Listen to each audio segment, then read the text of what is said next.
Start recording. Good morning. Welcome to the Market Watch Group Sunday Market Insights. My name is Scott. I will be your host. Good to see everyone. I believe that El Jago's not getting audio. I hope someone says, maybe says it should be good, so they look into it. Okay. Let me make sure I have everything ready for us to discuss here. Oh no. Ha! Son of a gun. I was looking at charts. Oh wait, maybe it's still working. Hold on. Real time. Oh! Yeah, still working. Let me just make sure. I thought I was going to have to log in again. Nope, we're good. Okay. In paper, not enough. Yeah, sometimes says EL. Got it. Thanks, Ed. Thank you. And thanks for also sharing. Much appreciated. As always, this is for education illustrative purposes only. Remember that we don't give anything should be intended to be a recommendation to buy or sell any security financial product. We're not brokers. We're not advisors. Blah, blah, blah. Agenda, market posture, of course. Oh, we're in fascinating territory as a group. The lowest we've ever been. Biggest drop we've ever seen. Looking to see if we have stability, rebound. What do we call this? I feel pretty comfortable. I wanted to show you some things. I was actually, just willing to share. We're exploring different ways of marketing this group to expand. Of course, we want to expand in a responsible, scalable way. I don't want just a bunch of yahoos coming in the group messing up. We have a delicate ecosystem here, right? You can't just throw in a huge new population without there being unintended consequences. So we make sure this is expectations are strong and high. But as I was talking about what would I want to highlight, I mean, we've had some great, the alerts, very strong, positive expectancy. But as I was looking at our market posture, I was thinking, what if I marked dates of I'm strongly bullish here. This is green. And then right here is when we broke down, and I was just kind of correlating that. And I was like, wow, there's some pretty good stuff here. I remember when we were sitting at a 4. Do you guys remember? It was 4, 4.5. And we're like, is it going to come back? And then all of a sudden it broke down to a 2.5. And that was kind of that where we're like, okay, it was a little deflating, if you remember. You guys remember that? It wasn't that far back. I'm going to show you in a bit. But anyways, as I was reflecting, I would love to hear your thoughts, because this is my perspective. I'd like your perspective. But I remember when it dropped, we were for 3 weeks in a row, 4, 4.5, and then it broke down. And that to me was meaningful, because I'm like, look, the point of this is that this is supposed to help us see things that we can't see, right? If we see these 6 components correctly and we do this right, it's going to help us trigger and mark and see things. And it did. It broke down. And when I show you the day it broke down, where we kind of got deflated, and that's when a bunch of us went, more to cash, and we start thinking about we're only going to snipe trades here or there, nothing, right? Risk management changes, and when you see where that happened and what progressed next, I feel pretty good about it. So, anyways, we're going to do our posture. El Jago is still having struggles. Yeah, that's strange. It may be a computer, not circle issue, but a computer issue. It's so hard to be able to communicate those things. I've been on that end, just so you know. If you're ever the one who's it seems like this meeting's going on and everyone's talking and I can't hear anything, God, it's frustrating. I would start with circle and then move to your computer, and then there's just times where I've been and I gave up when I was a participant.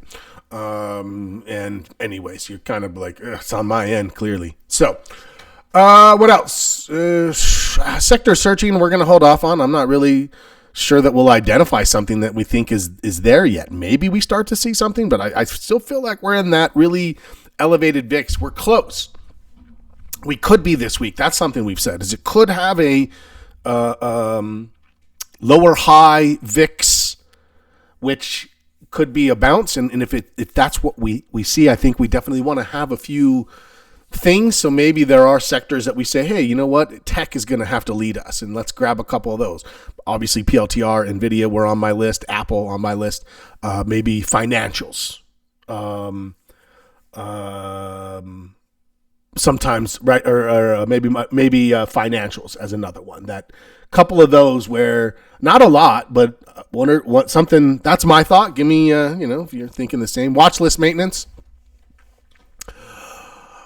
Yeah, that's going to be interesting. I don't think we're there yet either, but eventually we're going to have to clean that watch list up, drop a bunch of things, add the new strong things once this thing stabilizes. I am going to make an early week opportunity list. It's not going to be very big, however. And so, yes. And lastly, trading plan section of the week. What are we working on? This is a big one. And speaking of the man, the myth, the legend, Glenn has joined us. Happy Sunday, sir. Glad to have you pop in. Glenn is big. We had a chat just the other day about the need for habits, routines. Do you have a morning plan? Do you do the same thing right? I always tell people, when I get on a plane, my expectation is that the pilot is going to go through the checklist and the takeoff and everything in exactly the same predefined order, and everything has been checked, right?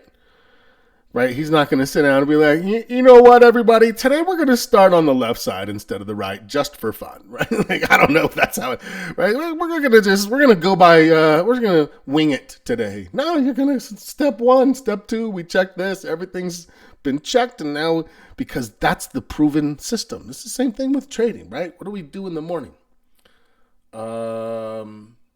Same thing.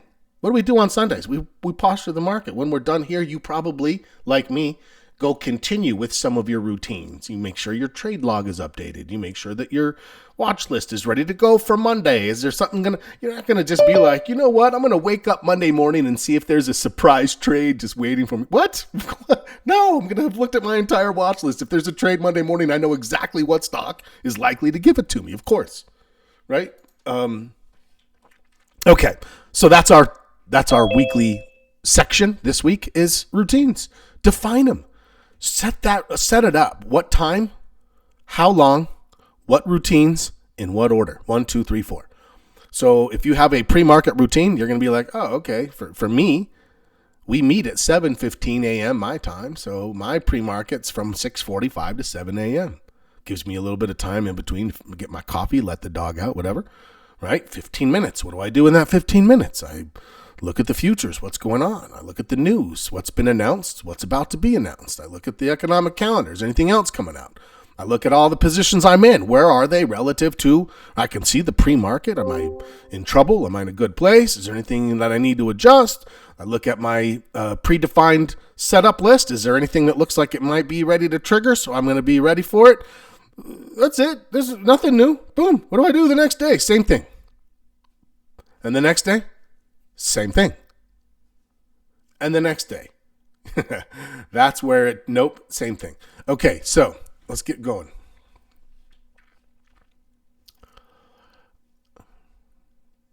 Yeah, that's the badge of honor, right? When you complain about trading taxes, you're like, I had to pay taxes.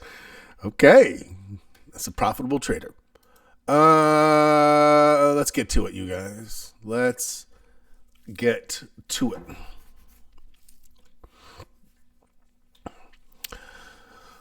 Oh, that's not the headline we want to see. Trump tariff whipsaw threatens to upend U.S. economy's soft landing. Everyone said, there's no way we'll have a soft landing. And we got one. Wait. Or did we? Dun, dun, dun. Let's pull up our... where are you? Posture log. Here we go. Come on over. Whoops.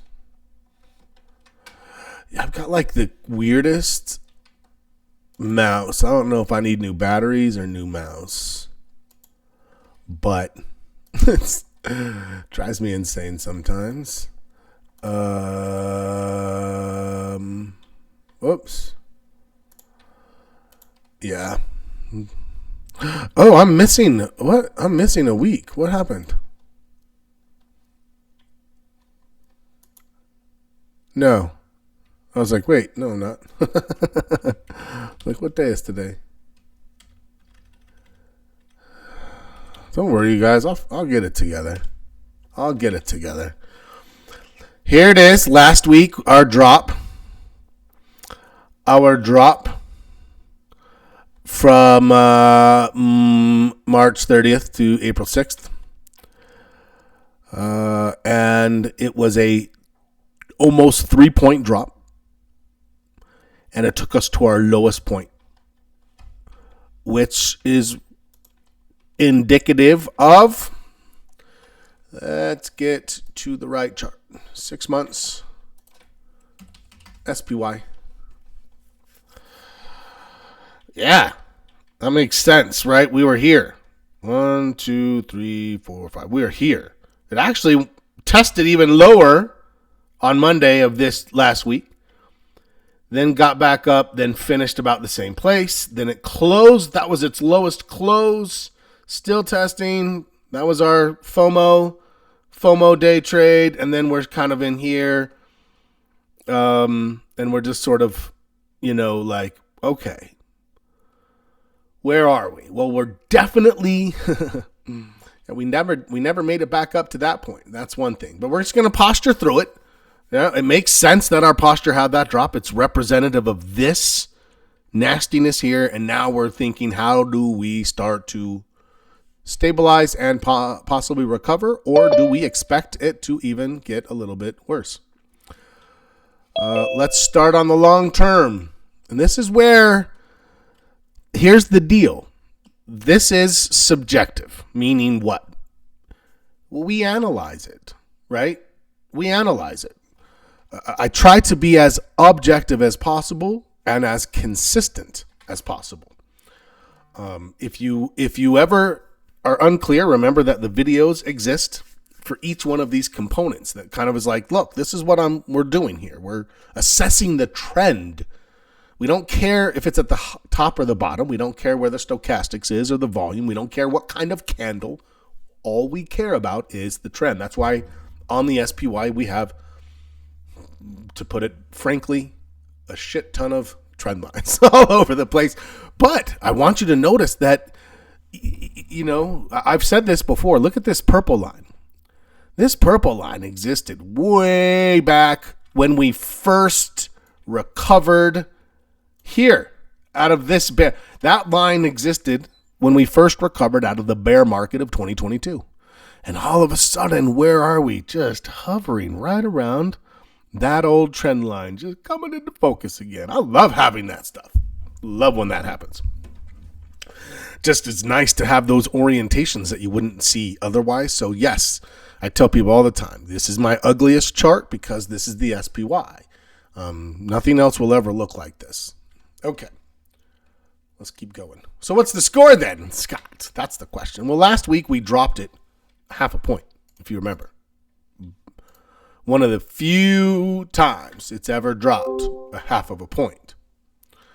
And so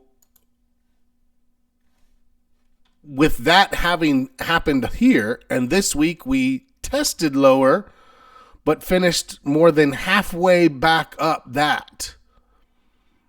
Do I score it lower because it tested lower than this? I mean, it did test way below this, but it kind of hit that. Remember that red line? That was bear market 20% from this high. That's what this red line represents. So it actually was interesting how it tested it right like that.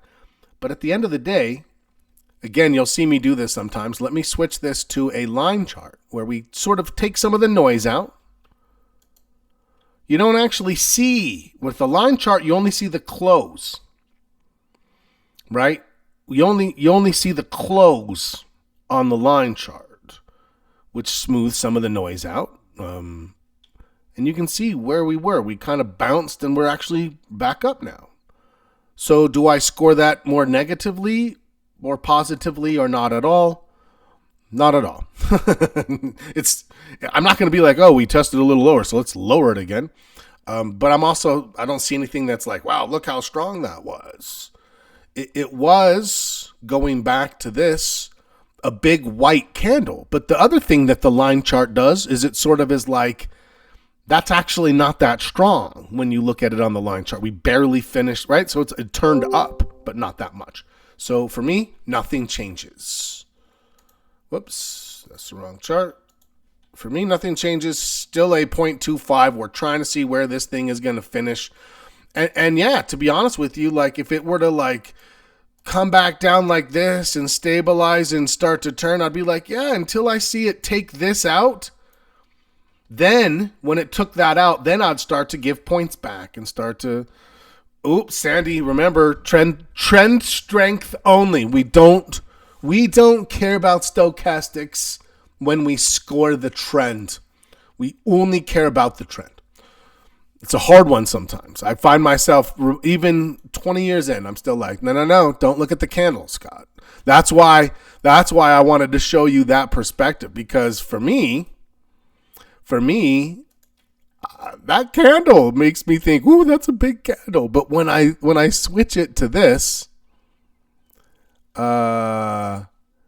this is a reminder, really, we went from here to here. That's what happened. Did it go higher? Yes. Was it some like astounding show of strength from buyers on the weekly chart?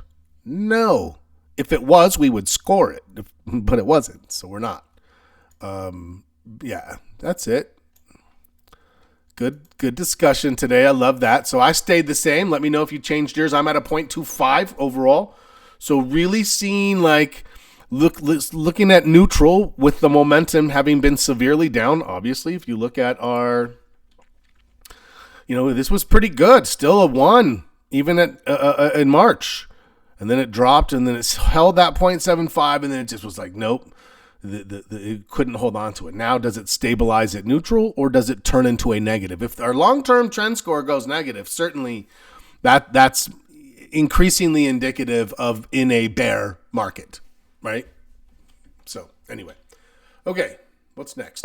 Short term.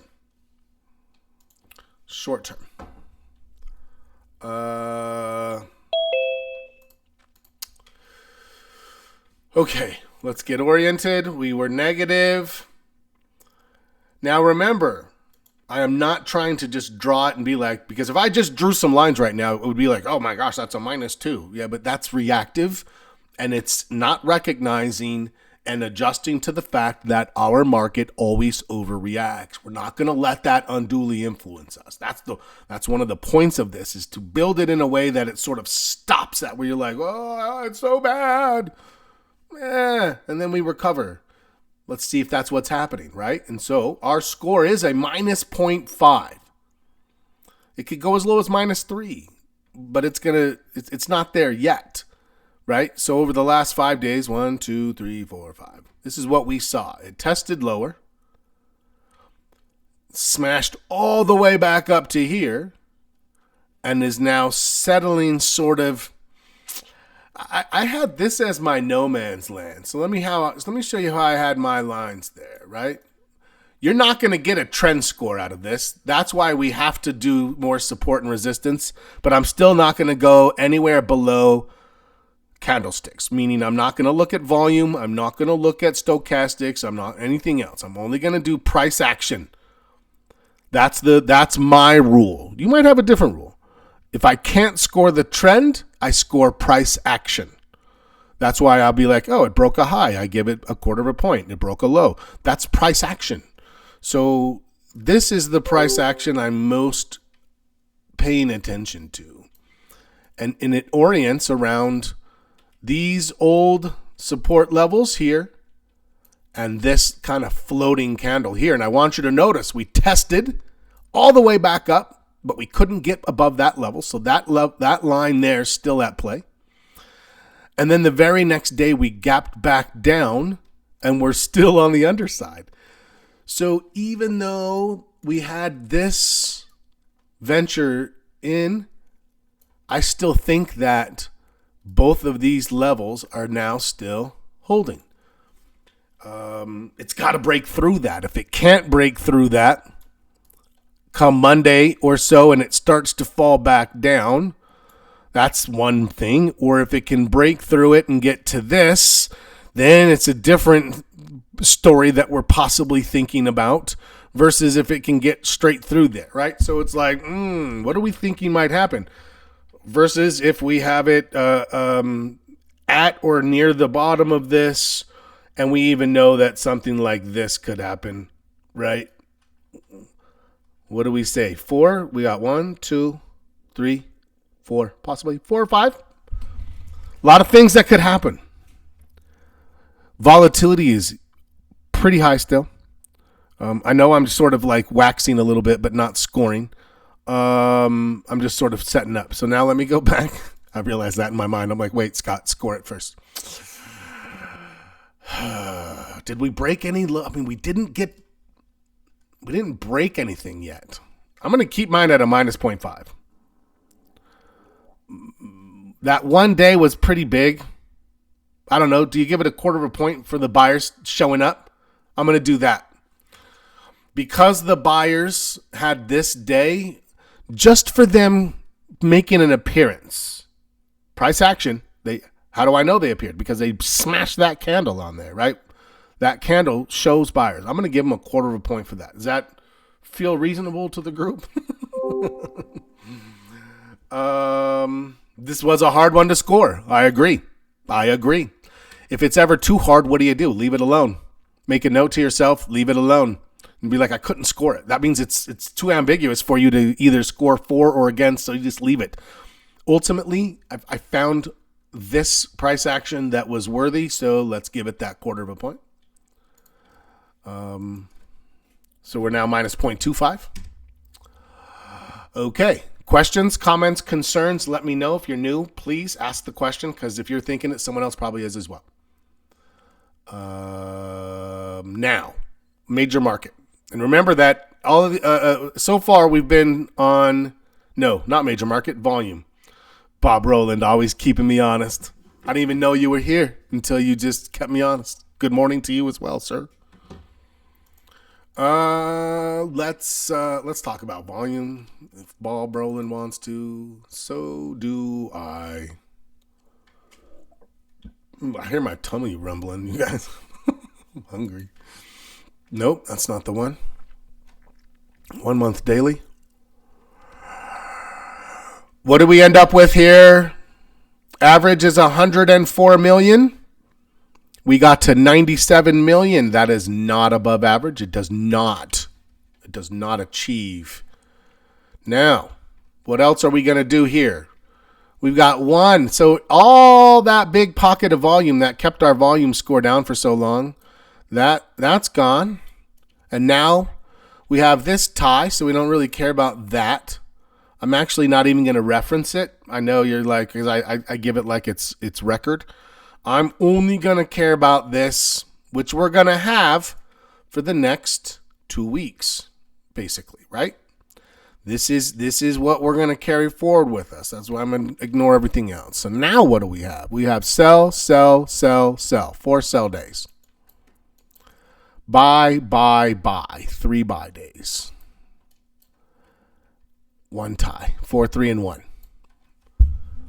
First and foremost, do you agree or disagree with my my pairing of the chart? How I orchestrated and oriented my perspective. What I got rid of, what I kept. Different take. Fair enough. Okay. Type it in and tell me your final score. I have a tie as well. But for me, you can see I X'd it out because it's A, going to get stale next week, and B, it's not going to influence the score. A 4-3-1 versus a 4-3-2 is not going to change my score one way or the other. I mark it just so I know. In the group you have 2 ties. Okay, that's fair.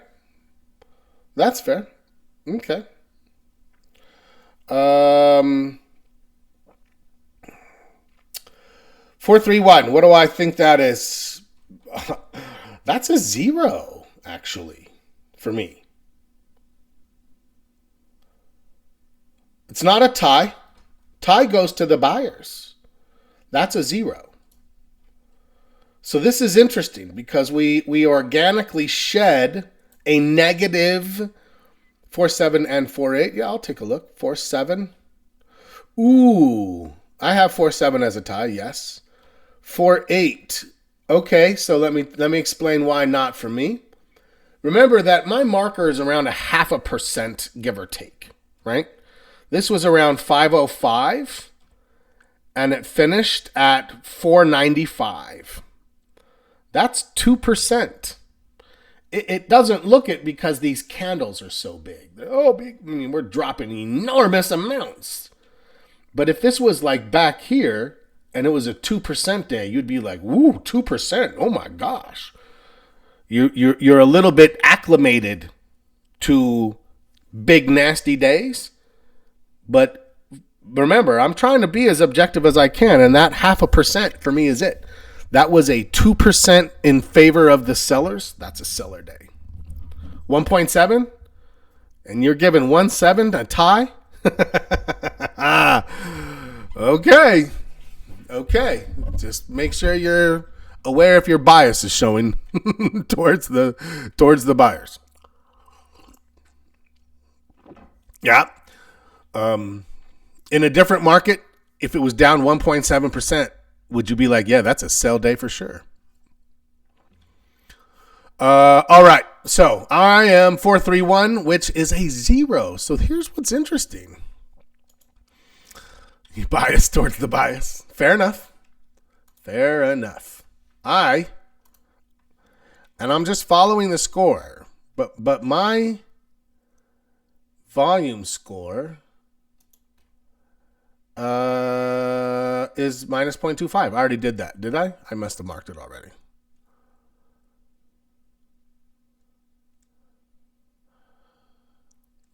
No, Bob. In this case, I want to be is that what I did? Short term? Yes, you're right, Bob Roland. God, I shouldn't question you when you question me. What the hell's the matter with me?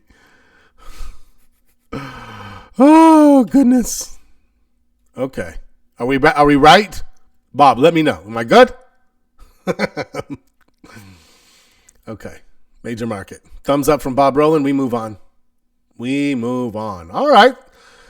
We regained a little bit, 0.75. Is that like, ooh, is that enough that I'm like, hey, there's some buyers sniffing around? And I know that V bottoms happen whenever there's popping out of things like this. I know that there is a big wave of FOMO sitting around in this market. There's a lot of things that we've sort of marked as characteristics of this market. They don't influence our score, but we talk about them, right? Let's see what else we have. Major market. I find today interesting. Do you guys ever find that you're like interested by the analysis as it comes? You know, like even when I come from Friday with like a general idea of what I'm gonna see. Still, what do we have here? Looks very negative. Russell and the NASDAQ at the bottom. Dow at the top, looking defensive on the way down. Same thing here. I mean, the NASDAQ's a little better here, but not that much. Nothing that would actually score it any better. Let's go to the 66. More of the same. No change in sight. 22. More of the same. No change in sight. That is a -1 across the board with no forward indications of any sort of like, oh, but look at the small caps, they did this, or look at technology, it did this. There's just like in line with a textbook -1. All right, that was a quick and easy one. No change there. Let's go to in line with defense press, 100%. That is exactly right. It's a funny thing because Only a few of you, Press, probably Sandy, Steven, Ray, that go back far enough to times where you're like, well, what does it look like when it turns negative? Because we just didn't have it. You're like, how do you describe? And now it's just like, yeah. This is, woo. Now we see how it orients. I almost feel like this is going to make everyone stronger at the posture because now they've seen and scored both sides, right? That's exactly what I mean. Press theory until not. And then when it's not, then you're like, okay. It was like, yes, now I see how, as I score it this way, that's what had us. I just want to stop and before I forget to do this. This is what I was talking about right here. In February, we were 425, 425, 475. We were still looking to put bulls on. We were still like, it was still holding on. And then right here, March 2nd, as we were waiting to see if we could catch something breaking up, it broke down. 1.5 breaking out of that holding on to bullish zone, it broke down. And that's where I was like, and if you didn't catch it that week, the very next week, it gave you a little reminder. But that first week was like kind of deflating, kind of like, I think I'm going to be more reluctant to do this and more in cash. And I'm going to move into the next lower level of risk management where my portfolio heats less and the number of trades is less. And all of those things happened. That was on what day? Sorry. I lost my posture. March 2nd.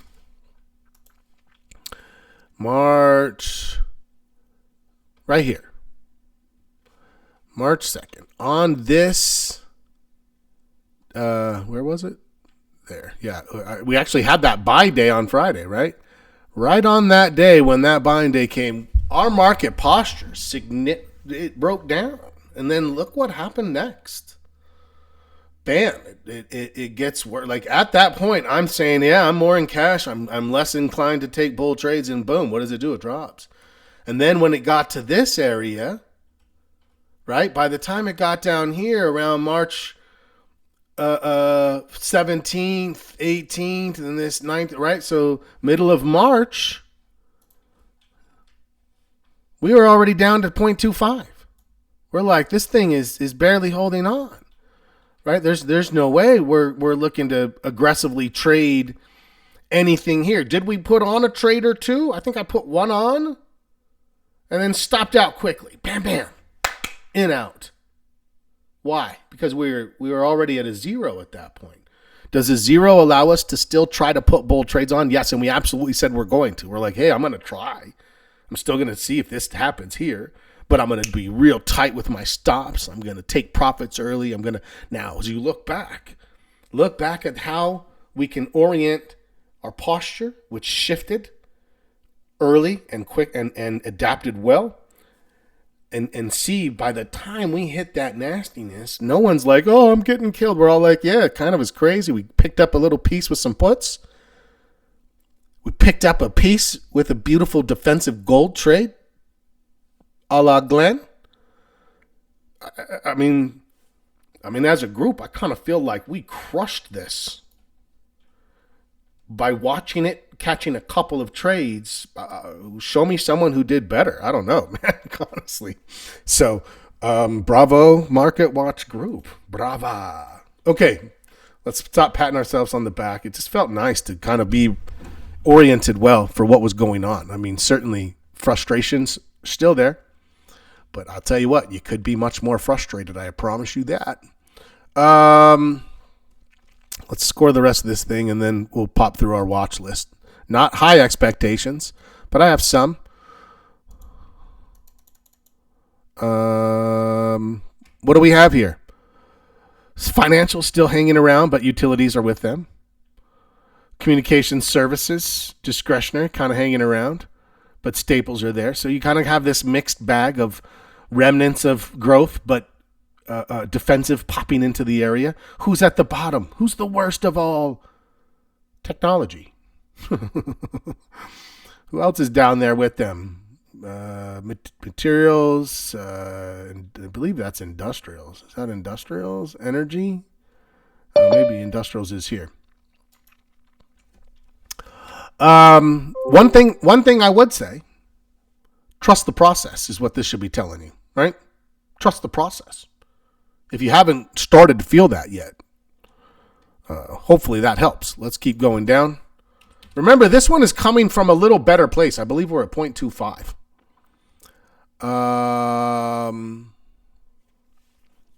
Yeah, great idea, Press. That sounds like a great Tuesday night activity, maybe even a Monday night activity. Q&A.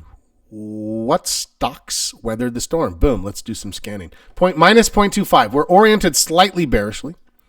When we look at 133, we still have financials. Here, on this perspective, we still have comm services. Those are the only two still holding up a little bit. And then it starts to get worse from there. Let's go down to the scoring. So, yeah, I mean, I'm a little leery of what I'm going to find here.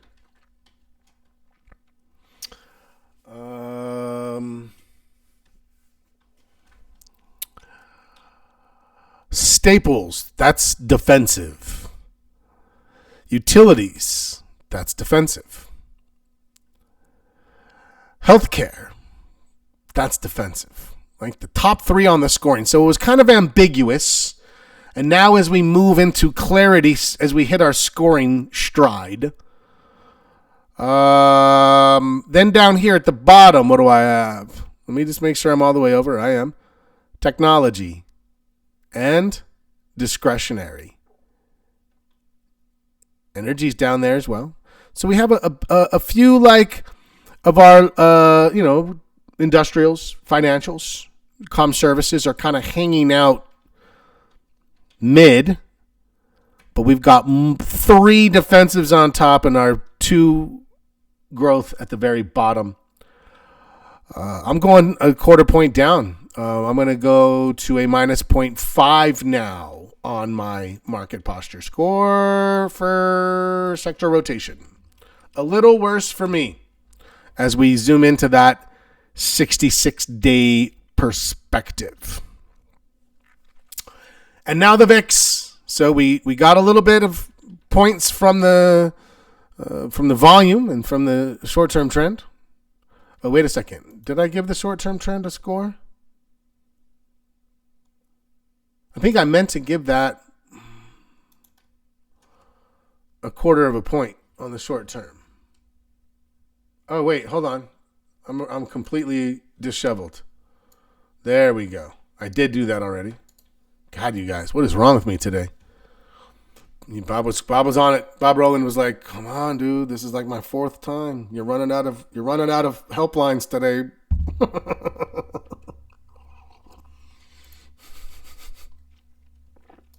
Ooh, sector rotation was already at a minus 0.5.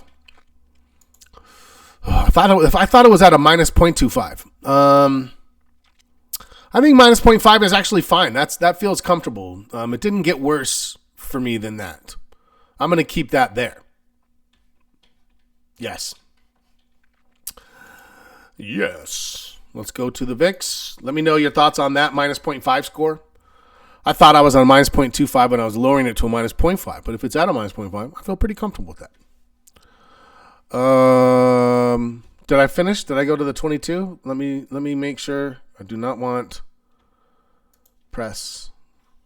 I'm sorry. I'm so sorry.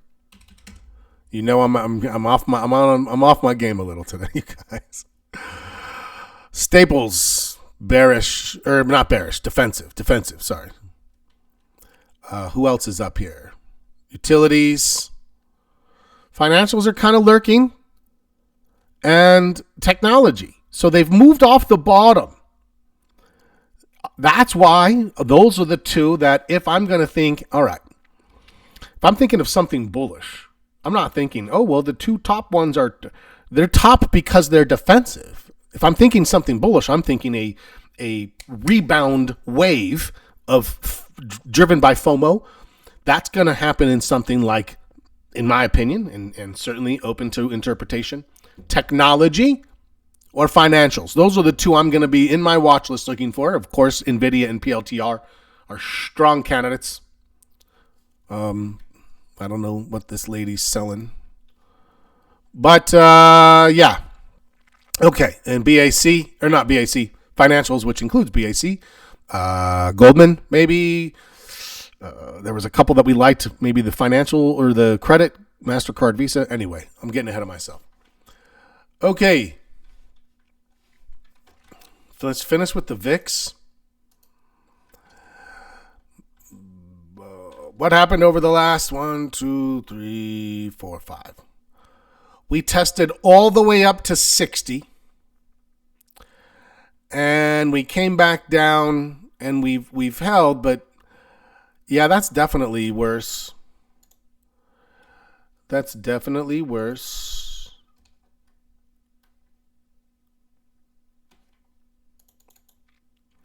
Last time we dropped it an entire point. I kind of feel like it's still another half of a point. So I'm going to go to a -1. That was pretty bad. Whoops. What was bad about it? Scott, you're asking? Somebody asked it. I thought I heard that. What was so bad about that made it go to a -1? We were at 45 and we tested up to 60. And we hit it there and even there. So for 4 of the last 5 days, we are at or above 55. And now on the 5th day, we barely got below 40. What does that mean to me contextually? That puts me all the way back to pandemic. Nope. Further than pandemic. I forget. God, it's been a while now. It got us into this. We have to mark that. We were barely even here after the pandemic. 44s like that. We crashed that level. Even though we ended up below it, we have to acknowledge that that's there, that that's in this market. And so for me, that's what I did with it. Let me know your thoughts. Let me know what you did with yours. So you were thinking, what? How are we going to end up higher? We didn't. Only a quarter of a point. So that's how it's interesting to me sometimes. The way this thing shifts and marks what's going on in a way that I don't necessarily truly understand until I go through it. The VIX did drop ultimately, but remember, press, that as it's dropping, that's just having us in a position to evaluate the next low. And our prior low was here. That was our last low. So if this was the higher low and it comes down, which it's still coming down, I think. It finished lower. Like, to me, this is all still one coming down. So I agree with you. This is all one still coming down, which is illustrated here. But any of this that turns at any time, that's a low. That's my next low. I mean, we're looking at a low in the 30s. So that's why I was pretty gnarly on that one, I think. So yeah, I'm a -1, and it makes sense. If -2 is as bad as it gets, and we just flirted with territory that we saw in the pandemic that got like to a -1.5, -1.75. We didn't hold it for very long, but we got to acknowledge it was there. Yep, Sandy, still bad. Bob Rowland says -0.75. As long as I'm within a little bit, I'm not gonna question myself when Bob Rowland and I are lined up. -2.5. That's where I finished. Tell me if you're higher or lower. Anyone who wants to put their score in as they think they're the highest score, the most not bearish, I guess. I don't know how you would define that. Who's the lowest? Anyone lower than me? In the pandemic, gosh, I'd have to go pull it up. It hit like a -7 or 6 at one point where it was just like crazy things were happening. I mean, I had to adjust my score, but it was because it was like, I'm not sure how to score this when it drops 12% in a week. What do you do with that? Anyways. Yeah, but it was worse than this at the low of that. I'll tell you that. -0.75, Sandy says. And it recovered quickly. It did recover quickly. And remember that it's not necessarily the score. So if we were sitting down at a -4, and then we go -4, -3, -2, and then it pops to -1. Over that 3-week period of time, we're still a -1, but the momentum is what we look for. And we're always willing to take, if I'm a -3, would I still take a bullish trade? Yeah, just like I'm a +4, I'll take a bear, I'll take a hedge. When you're a -4, a bullish trade is a hedge. Remember that. If you're ever a -4 and you have like 3 or 4 bearish trades on, we will hedge with what? Calls, or a bull, actually not calls, that's a lie. A bull put spread. We won't hedge with calls because they'll be too expensive. We'll hedge with a bull put spread against our puts because that will give us protection, interestingly enough. We're not there yet, though. Let's get to the watch list real quickly. I'm going to fly through. I'm only looking for some specific things, and I'm going to make a note of that when I produce the recap today. Where are you, charts? Let's go to, what am I looking for? I'm looking for, actually, no, that's not true. There may be some bear candidates too. Let's be open to both. What would I trade to the upside? That's going to be things like videos on protective trades. No. Because what are you protecting? Are you protecting your other trades? That's hedge. But if you're protecting your investments, that's. But I'm certainly willing to talk about it. Where you do like collars, sell calls on your stock to buy puts against them. Protective. You're protecting that stock, right? Things like that. So let's have that conversation. If you want to come tomorrow night, if you want to come Tuesday night, Thursday night. Always willing to. Those should be the conversations. We had a great covered call chat the other night. Everyone's like, "Oh yeah, those are cool."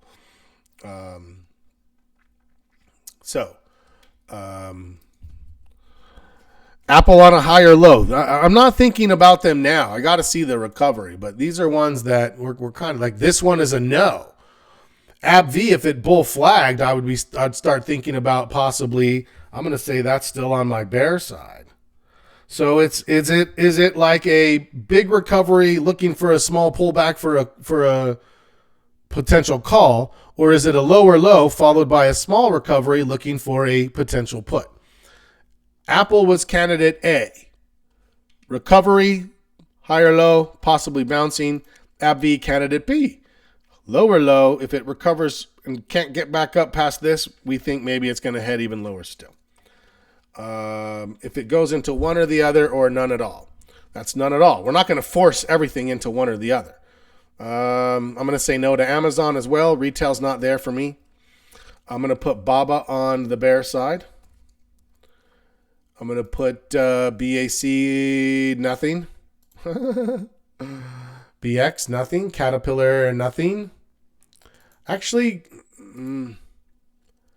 Caterpillar, I'm going to put on the put side. Sienna.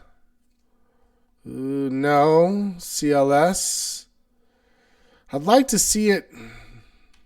Did this one get above? No. I'm going to put. No. CME is a bull, but it was actually already bullish. But I'm going to keep it there. It's always been there. Same with CNP. A few things that are holding up, like Press said. Press, those are the ones you're thinking about, I would imagine. Cisco, there we go. That's one that popped. Got back above that 50. You're like, all right. Delta, no. No. Duke. Duke looks bullish, actually. Yeah. Utilities still have something, maybe. Fastenal. I'll trade Fastenal on a recovery. That could be. That's earnings. You have to wait. No. Fox. No. GE Vernova. I kind of liked that one. I'm going to put that one over there. I actually have an industrial on either side. What about the exemptions? Yeah, that could definitely help, Greg, and that's one on my bullish list. And you know what? That exemption, that might cause it to pop before we have a chance. Like, we know the volatility is not going to give us easy entries right now, right? We know that. Gold, so bullish and beautiful. Google Com Services. Let's look at Google and let's look at Meta and see which one we like better. I think Meta has more momentum, so I'm going to put Meta. I'm going to put Goldman. I'm going to put Hood. There's a few that I would think about. They've made a move up. If they start to show some better signs, then yeah, Howmet. We should expect our watch list to show strength like this. Yes, press showing some promise. We purposefully choose strong stocks for this reason, so that when they recover, we should be like, okay, these things should be leaders that find their way to push this thing. None of these for me. ICE is almost looking worse. I'm going to put ICE on the other side, actually, interestingly. KMB, no. I might pick one of these. Coke is a maybe.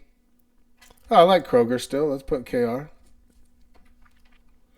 MasterCard's a maybe. We already put, and we're going to put Meta. No, Meta. Yeah, there's some things I would be willing to go in on if we saw some signs.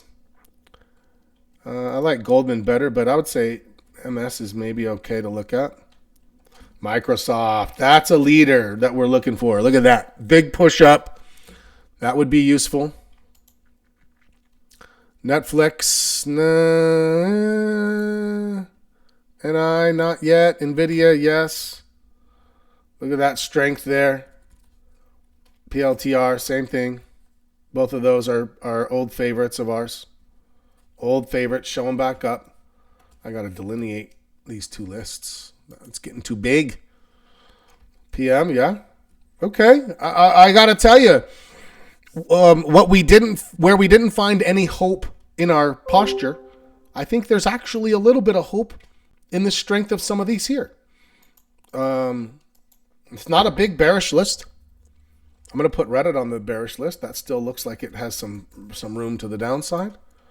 Rocket Lab, no. RTX. It's just too volatile. I'm not going to play with that right now. We're not looking for everything. Toast. It's not looking good, but I don't think about down either. TPR might still have some downside to it. How about Tesla? What do we think? Nothing. TSM. TSM looks like it has downside. I mean, look at that. It should be much stronger, like Nvidia and PLTR, and it looks much worse. But we have earnings, so I don't know if there's going to be time for something to show up there. Twilio. Twilio looks down. I'm going to put it still lower. Visa. Visa looks like a bull. Walmart. Walmart looks like a bull. Yeah, there's some candidates. There are definitely some candidates. Give me your thoughts. I ended up with 1, 2, 3, 4, 5, 6, 7. I got about 8 on the bear side. 1, 2, 3, 4, 5, 6, 7, 8, 9, 10, 11, 12, 13, 14, 15, 16, 17, 18. About 20 on the bull side. So we have some candidates that if this thing with some signs of life, we're not like, oh, I'm going to put them on and hope good things happen. We need to be convinced, clearly. Posture still is in the -2s. But, is there trepidation that bad news could come out and overwhelm this? Of course. That's why we're just still kind of like waiting for marks, waiting for signs to be hit in order for us to go ahead and move forward with anything. Yeah, okay. I'm comfortable with that. I feel good about that. Let's quickly look at our trading plan outline because we have moved on to routines. This is how I like to break it down, but of course your routines are dictated first and foremost by obligations, whether it's work or whatever else. But I like a before market open routine. Anything before 9:30 a.m. Mine is 6:45 to 7 Mountain Time. I'm 2 hours before. During market hours, I have a couple of them. I do a kind of a mid-morning, 10:30ish my time, couple hours in. And of course, I'm watching it like I'm watching it with you guys. But I'm not like, I need to be. These are my personal routines where I'm not talking to somebody or I'm looking at the market and doing my stuff. And then I'm last hour of the day. And you get a bit of insight to that on Fridays.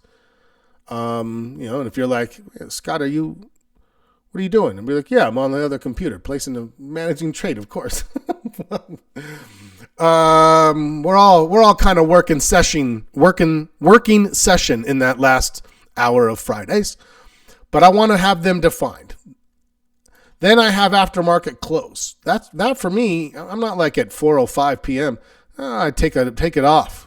I check out, go do some things, come back after dinner, 9, 10 p.m. and process what happened, what went right or wrong that I need to account for and adjust. What am I looking for tomorrow? So you're kind of processing and preparing. You're preparing to prepare, because you're going to prepare in your morning routine, but it's a different thing to process that night versus like futures are running, everything, right? It's back on. So you need that I think you need that check-in when the chimp's asleep in the cage, right? Just like this is that check-in on the weekend. We need that. And there's the weekly. So the weekly is a Sunday. What's the list? What do? You do your market posture. You do your trade log. You do your searching and watch list maintenance. You create your sub lists like we do. A lot of the things that you're on a weekly routine, we're doing together in our Sunday session. That's kind of the point, right? Now you just have some personal things, your trades, your watch list, your trade log, your insights that you carry forward with you into tomorrow morning, because nothing changes other than the futures are open and we get to see that.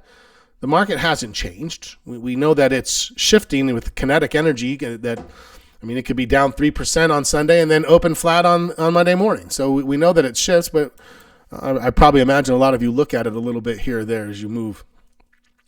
So that's the focus now. Once you have those in place, then you can start looking at things like this, where you're like trading plan improvement sessions, tax preparation sessions, things like that. More back office organizational, where you just don't want like things to get unwieldy because they've been, building up. This is important. This is where it really.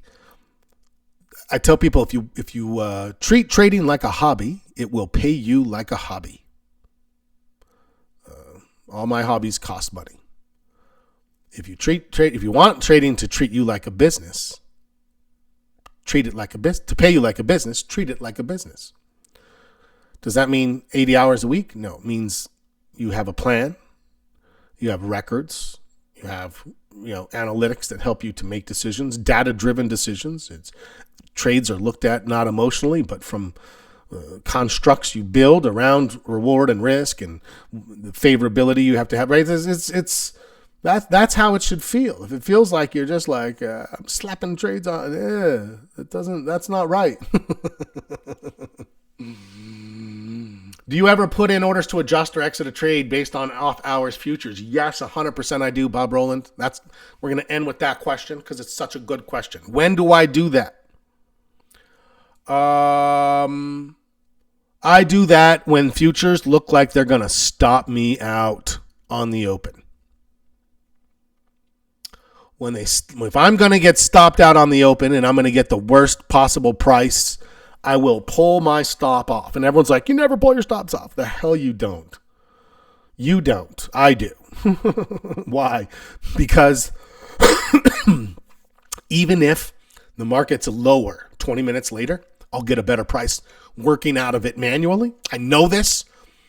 You might not know it, and you might be like, that's not true. It's lower. It's going to be worse. No, it's worse when you have a market order. You're like, hey, dear market makers, please take advantage of me any way you want. That's what a market order on the open is. That's what you did. I will never do that. At that point, then, I will take that order off. I will look to watch the 20, then see if I need to work. A lot of times it recovers, and then I can put a whole different order in that manages it during the week, and then all of a sudden it's like I avoided that. I didn't take a loss when I didn't need to. That is definitely one time when I do. Great. It's good to see everybody. I'll put this out. We'll have that list later here in a bit. We'll be on tomorrow morning, usual time. We're in it. This thing's still happening. We feel a little better, but we know we're still in a minus 0.25, so let's trade that way. We're in it together. I'll see you guys then. As always, happy trading.